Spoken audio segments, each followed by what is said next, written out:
नमस्कार Byju's exam prep IAS Hindi platform पर आपका स्वागत है। दोस्तों आज हम लोग 11 जुलाई 2022 के दैनिक क्विज की चर्चा करेंगे जो कि आपके आगामी संघ लोक सेवा आयोग की प्रारंभिक परीक्षा 2023 के लिए यह लाभदायक सिद्ध हो सकता है। तो आइए पहले प्रश्न की ओर चलते हैं। निम्नलिखित में से कौन सा बिश्नोई आंदोलन का सबसे अच्छा वर्णन है? पहला दिया गया है उत्तराखंड में बड़े बांधों के निर्माण का विरोध, ये नहीं होगा।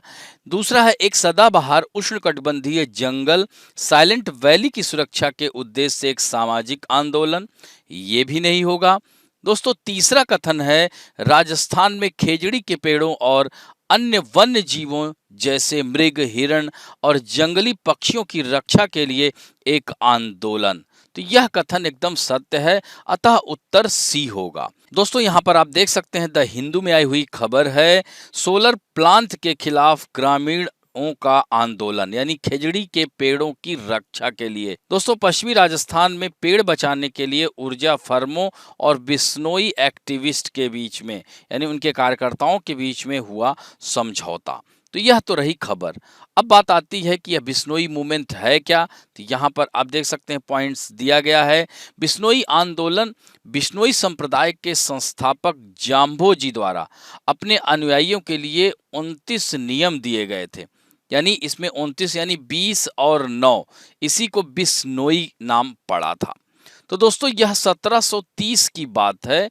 उस समय वहां के राजा, यानी कहा जोधपुर के राजा अजय सिंह एक विशाल महल बनाने की योजना बनाई थी। तो ऐसे में लकड़ी की आवश्यकता पड़ती।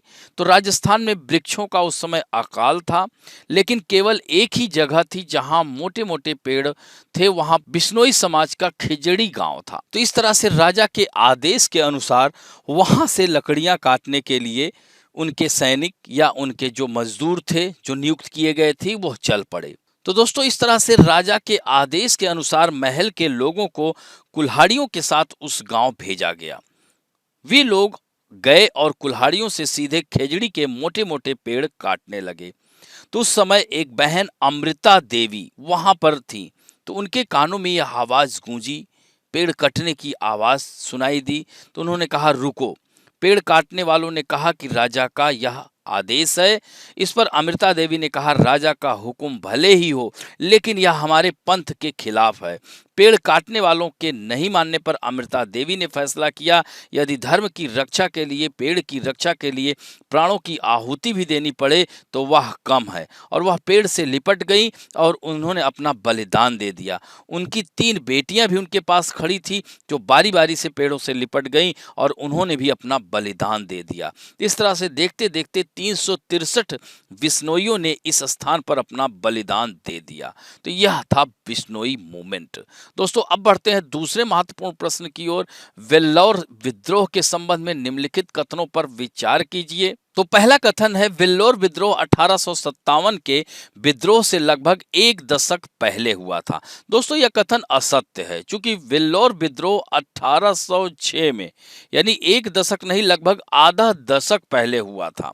तो पहला कथन असत्य हो जाता है। दूसरा है यह ईस्ट इंडिया कंपनी के खिलाफ भारतीय सिपाहियों द्वारा बड़े पैमाने पर और हिंसक विद्रोह का पहला उदाहरण था। दोस्तों अगर बात की जाए वेल्लोर विद्रोह के जो हुआ था, इसके पीछे प्रमुख कारण ही यही था, क्योंकि अंग्रेजी हुकूमत सिपाहियों के लिए नया ड्रेस कोड लागू किया। इसके तहत हिंदू सैनिकों को तिलक लगाने की मनाही कर दी गई, मुसलमान सैनिकों को दाढ़ी कटवाने का हुक्म दे दिया गया, सैनिकों को एक गोल हैट पहनना अनिवार्य कर दिया गया और ये हैट उस हैट जैसा लगता था जिसे यूरोपियन लोग और कन्वर्ट कर गए हिंदुस्तानी ईसाई लोग पहनते थे। तो यह मेन मामला था। तो यह दूसरा कथन तो ठीक है। तीसरा, इसके प्रमुख कारणों में से एक हिंदू और मुस्लिम सिपाहियों की धार्मिक संवेदनाओं की अंग्रेजों द्वारा अवहेलना, यह भी एकदम सही है। तो इस तरह से दूसरा और तीसरा सही है, अतः आंसर बी होगा। दोस्तों इससे संबंधित यहाँ पर आप देख सकते हैं वेल्लोर विद्रोह के बारे में दिया ही गया है और यह पॉइंट्स यहाँ पर यह 1806 में स्टार्ट हुआ था। दोस्तों इस तरह से यह एक सिपाही विद्रोह कह सकते हैं 1857 के सिपाही विद्रोह से आधी सदी पहले हुआ था और यह दक्षिण भारतीय शहर है वेल्लौर। यह कर्नाटक उस समय लॉर्ड विलियम बेंटिक का शासन था। दोस्तों तो टीपू सुल्तान की बेटियों में से एक की शादी 9 जुलाई 1806 को शादी में शिरकत के बहाने विद्रोही सैनिक इकट्ठा हुए और किले पर कब्जा करने का फैसला किया। यह विद्रोह एक दिन तक चला, जिसके दौरान विद्रोहियों ने विल्लौर किले पर कब्जा कर लिया और 200 ब्रिटिश सैनिकों को मार डाला या घायल कर दिया और इस तरह से रॉबर्ट रोल्लो गिलेस्पी के नेतृत्व में आरकाट राज्य के घुड़सवारों और तोपखानों की बदौलत इसे दबाया जा सका। दोस्तों दमन के दौरान लगभग 600 लोग मारे गए और इसके बाद 100 विद्रोहियों को सजाए मौत की सजा सुनाई गई। इसके अलावा कई विद्रोही सैनिकों को औपचारिक रूप से कोर्ट मार्शल भी किया गया। तकरीबन 350 विद्रोही सिपाही को किले में ही मार डाला गया था। तो इस तरह से यह विल्लौर विद्रोह था। अब बढ़ते हैं तीसरे प्रश्न की ओर। निम्नलिखित युग्मों पर विचार कीजिए। हेलीकॉप्टर दिया है और देश दिया है, तो इसमें मिलान करना है कौन सा सुमेलित नहीं है। यहाँ पर ध्यान रखिएगा सुमेलित नहीं है। तो AH-64E Apache attack helicopter USA यह तो सुमेलित है। ध्रुव तारा पोल स्टार या ध्रुव कह सकते हैं यूके का, यह नहीं है। तीसरा है CH-47 चिनूक हेलीकॉप्टर फ्रांस, ये भी नहीं है दोस्तों, ये भी यूनाइटेड स्टेट ऑफ अमेरिका का है।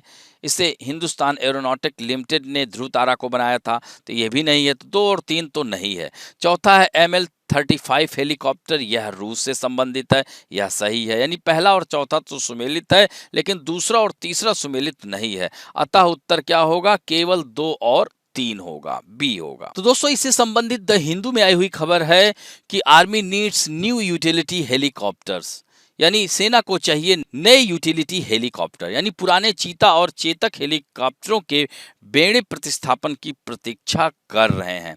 दोस्तों आर्मी एविएशन कॉर्प्स स्वदेशी लाइट कॉम्पैक्ट हेलीकॉप्टर को शामिल करने के लिए अपनी मारक क्षमता में एक बड़ी वृद्धि की प्रक्रिया में है और अपाचे अटैक हेलीकॉप्टर 2024 में शामिल हो रहे हैं। हालांकि पुराने चीता और चेतक हेलीकॉप्टरों ने अपने बेड़े, जो उच्च ऊंचाई वाले क्षेत्रों के लिए एक जीवन रेखा है, को बदलने को सख्त जरूरत है। उनमें से 190 सेवा में है, 134 या 70% से अधिक उनमें से 30 वर्ष से अधिक के उम्र में हैं। तो इस तरह से यह तुरंत आवश्यकता है इसे बदलने की। इस खबर को भी देखिएगा। अब बढ़ते हैं चौथे प्रश्न की ओर। राष्ट्रीय स्वच्छ कार्यक्रम के संबंध में निम्नलिखित कथनों में से कौन सा से सही है? राष्ट्रीय स्वच्छ वायु कार्यक्रम का आधार वर्ष 2015 है। यह कथन असत्य हो जाता है क्योंकि आधार वर्ष 2017 रखा गया है। दूसरा है यह एक प्रदूषण नियंत्रण पहल है जिसका मुख्य लक्ष्य वर्ष 2030 तक वातावरण में मोटे और सूक्ष्म कणों की सांद्रता को 20% तक कम करना है। दोस्तों यह कथन भी असत्य है क्योंकि 2024 तक करना है। अतः आंसर डी होगा। ना तो एक ही सही है और ना तो 2 ही सही है। तो अब इससे संबंधित द हिंदू में खबर आई हुई है, IIT Kanpur setting up air quality sensors. दोस्तों IIT कानपुर वायु गुणवत्ता सेंसर स्थापित कर रहा है और यह यूपी बिहार में करीब 1400 इकाइयां स्थापित कर रहा है। दोस्तों भारतीय प्रौद्योगिकी संस्थान कानपुर उत्तर प्रदेश और बिहार के ग्रामीण ब्लॉकों में लगभग 1400 सेंसर स्थापित करने के लिए $2.5 मिलियन की परियोजना पर काम कर रहा है। दोस्तों 3 साल की यह एक पायलट परियोजना है। उम्मीद यह है कि आगे जाकर ग्रामीण भारत में वायु गुणवत्ता सेंसर के राष्ट्रीय नेटवर्क का यह मार्ग प्रशस्त कर सकती है। दोस्तों यहाँ पर नेशनल क्लीन एयर प्रोग्राम दिया गया है, इसके बारे में यह देख सकते हैं। तो यह भारत में वायु गुणवत्ता प्रबंधन के संबंध में राष्ट्रीय ढांचे का निर्माण करके समयबद्ध तरीके से काम करने का यह देश का पहली बार प्रयास किया गया था। वो भी किस मंत्रालय के द्वारा? पर्यावरण, वन, जलवायु और परिवर्तन मंत्रालय के द्वारा। दोस्तों 2019 में इसे शुरू किया गया था और यहाँ पर आप देख सकते हैं 2024 तक 20% कम करना है मात्रा को। साथ ही राष्ट्रीय वायु गुणवत्ता निगरानी नेटवर्क का भी विस्तार और इसके साथ साथ ग्रामीण क्षेत्रों में भी पहल की जाएगी, यही इसका उद्देश्य है।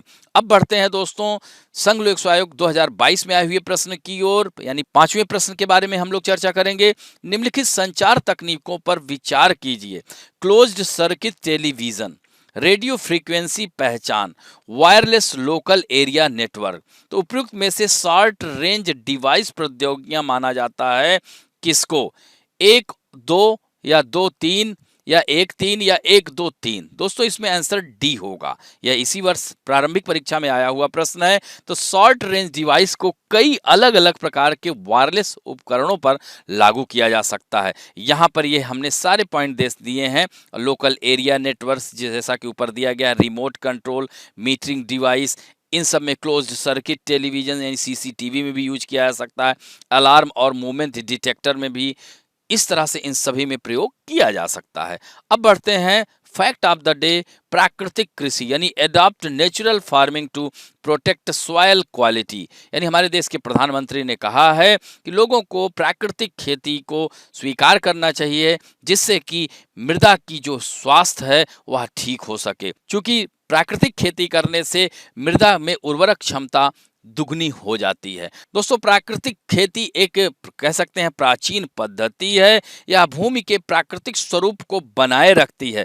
दोस्तों इसे विभिन्न नामों से जाना जाता है। शून्य बजट प्राकृतिक खेती, प्राकृतिक कृषि या गाय आधारित प्राकृतिक कृषि, शाश्वत खेती, रसायन मुक्त खेती भी कहते हैं। भारत सरकार भारतीय प्राकृतिक कृषि पद्धति नामक योजना के माध्यम से प्राकृतिक खेतों को बढ़ावा दे रही है और मिट्टी की गुणवत्ता की रक्षा के लिए प्राकृतिक खेती को अपनाएं, ऐसा हमारे देश के प्रधानमंत्री पीएम मोदी का कहना है। तो दोस्तों प्राकृतिक खेती में कीटनाशकों के रूप में गोबर की खाद, कंपोस्ट, जीवाणु खाद, फसल अवशेष, प्रकृति में उपलब्ध खनिज जैसे रॉक फॉस्फेट, जिप्सम आदि द्वारा पौधों को पोषक तत्व दिए जाते हैं। तो यह महत्वपूर्ण है, इसे ध्यान रखेंगे। और इसकी आवश्यकता क्यों पड़ी? क्योंकि आज हम लोगों ने, चाहे वह ग्रीन रिवोल्यूशन की बात कीजिए, तो उसमें हमने हाई यील्डिंग वैरायटी के सीड्स, कीटनाशकों का प्रयोग, उर्वरक का प्रयोग, इतनी ज़्यादा मात्रा में रसायनों का प्रयोग कर दिया, जिसकी वजह से मृदा का स्वास्थ्य खराब हो गया, मृदा की उर्वरक क्षमता खराब हो गई। इसके साथ साथ प्रकृति में पाए जाने वाले बहुत सारे सूक्ष्म जीव जंतु नष्ट होते जा रहे हैं और इसके साथ साथ मानव पर भी इसका दुष्प्रभाव शुरू हो गया है। ऐसे में प्राकृतिक खेती आवश्यक हो जाती है। यानी हानिकारक कीटकों का प्रयोग, रासायनिक खेती से प्रकृति और मनुष्य के स्वास्थ्य में काफ़ी गिरावट देखी जा रही है। भूमि के प्राकृतिक स्वरूप में बदलाव, आप देख रहे होंगे कि लवणता की मात्रा धीरे धीरे बढ़ती जा रही है, बंजर भूमि में डेवलप होती जा रही है। तो ऐसे में जरूरत है प्राकृतिक खेती की। दोस्तों 4 स्तंभों पर टिकी है शून्य बजट प्राकृतिक खेती। बीजामृत, यह देसी गाय के गोबर और गोमूत्र से यह निर्मित होता है। जीवामृत यानी गाय के गोबर व गोमूत्र से इसे तैयार किया जाता है। इसे मिट्टी में डालने पर इसकी उर्वरक क्षमता बढ़ जाती है। दोस्तों अब आप लोग देखते होंगे केचुए नहीं पाए जाते, चूंकि इतनी ज़्यादा मात्रा में हम लोगों ने पेस्टिसाइड का प्रयोग कर दिया, रसायनों का प्रयोग कर दिया कि ये सब जीव नष्ट होते जा रहे हैं। केचुआ, इसे किसानों का मित्र कहा जाता है। दोस्तों यह खुद ही जो है कह सकते हैं कि निराई गुड़ाई मतलब जुताई करने की आवश्यकता ही नहीं पड़ती है प्राकृतिक खेती में। दोस्तों आच्छादन यानी खेतों को फसल अवशेष व अन्य कार्बनिक कचरे से ढक दिया जाता है। नमी के लिए जीव मित्र और आच्छादन से मिट्टी की नमी बढ़ती है। तो इससे फायदे क्या होंगे? किसानों की दृष्टि से अगर लाभ बात की जाए तो भूमि का उपजाऊपन में वृद्धि होगी। जैसा कि मैंने बताया कि रसायनों के प्रयोग से भूमि की उर्वरक क्षमता नष्ट होती जा रही, पीएच मान प्रभावित होता है। तो ऐसे में प्राकृतिक खेती के फायदे क्या हैं कि भूमि की उपजाऊ क्षमता बढ़ जाती है, सिंचाई अंतराल में वृद्धि होती है, रासायनिक खाद पर निर्भरता में कमी आएगी और इससे क्या होगा? मृदा का स्वास्थ्य मजबूत होगा, फसलों में उत्पादकता में वृद्धि होगी और उत्पादकता में वृद्धि होगी तो किसानों का जीवन गुणवत्तापूर्ण होगा, वह भी अच्छा जीवन जिएंगे। बाजार में जैविक उत्पादों की मांग बढ़ने से किसानों की आय में भी वृद्धि होगी। मिट्टी की दृष्टि से देखा जाए तो मैंने जैसे बताया कि मिट्टी की उर्वरक क्षमता भी बढ़ेगी। पर्यावरण की दृष्टि से भी देखा जाए तो हमारी जो जैव विविधता का ह्रास हो रहा था वह फिर से निर्मित होगी और इस तरह से कचरे का उपयोग खाद बनाने में होने से बीमारियों में कमी आएगी, फसल उत्पादन की लागत में कमी और आय में वृद्धि होगी। यह सब पर्यावरण की दृष्टि से, मृदा के दृष्टिकोण से और किसानों के दृष्टिकोण से यह प्राकृतिक खेती के फायदे हैं। तो इस तरह से आज का अंक यहीं समाप्त करते हैं। आशा करता हूं कि आज का भी अंक अच्छा लगा होगा। यदि अच्छा लगे तो प्लीज लाइक, शेयर, सब्सक्राइब और बेल आइकन दबाना ना भूलें। धन्यवाद।